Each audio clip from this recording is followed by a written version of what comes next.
మనిషికి జీవితంలో ధ్యానం ఏ విధంగా ఉపయోగపడుతుంది? మనకు ధ్యానం చేయండి చేయండి అంటున్నారు, కానీ మనిషికి ఎందుకు దానివల్ల లాభం ఉపయోగం ఏంటి? ఎందుకు ఎలా ఉపయోగపడుతుంది మరి ధ్యానం? మానవుడు ధ్యాన యోగాన్ని తన నిత్య జీవితంతో జోడించి తన విధులను నిర్వర్తించుకుంటూ ధ్యాన యోగాన్ని సాధన చేసినట్లయితే త్రివిధ తాపాలతో నిండిన ఈ ప్రపంచం స్వర్గంగా మారుతుంది.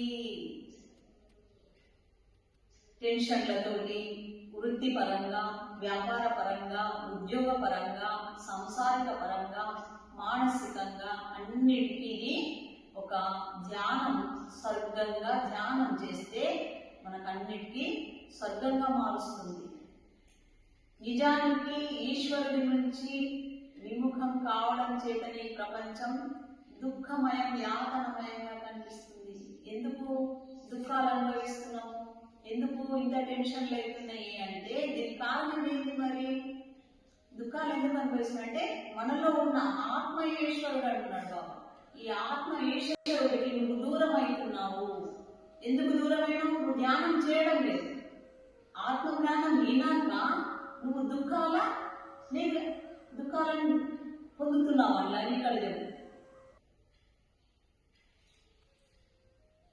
ఎలాగంటే పాయసం చేశామనుకోండి, బాదం, పిస్తా, ఏలక్కాయలు అన్ని వేస్తాం. దానిలో ముఖ్యమైన పంచదార వేయడం మర్చిపోయినప్పుడు దాని స్వీట్ ధనం ఎట్లా వస్తుంది? రాదు కదా. అన్ని వేసినాం, దాంట్లో షుగర్ వేయలేదు.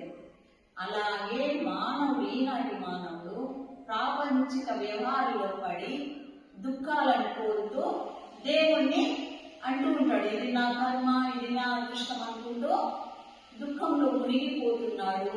ఈశ్వరుని మర్చిపోయి తనలో ఆత్మను మర్చిపోయి. అదే నువ్వు ఆత్మను రోజు ధ్యానం చేసినట్లయితే అది నీకు ఆశీర్వాదాన్ని అందిస్తుంది.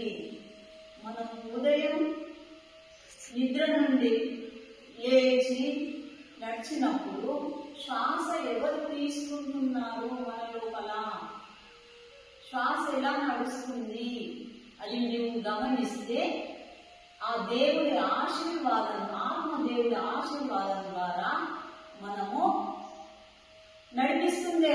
అప్పుడు అర్థం కావాలి. ఈ దేవుడి ఆశీర్వాదం లేకుంటే శరీరము శ్వాస తీసుకోదు కదా. మరి ఏ దేవుడి ఆశీర్వాదం ఎక్కడ నడుస్తుంది? దేవుడి ఆశీర్వాదం ఉంది కాబట్టి శ్వాస నడుస్తుంది.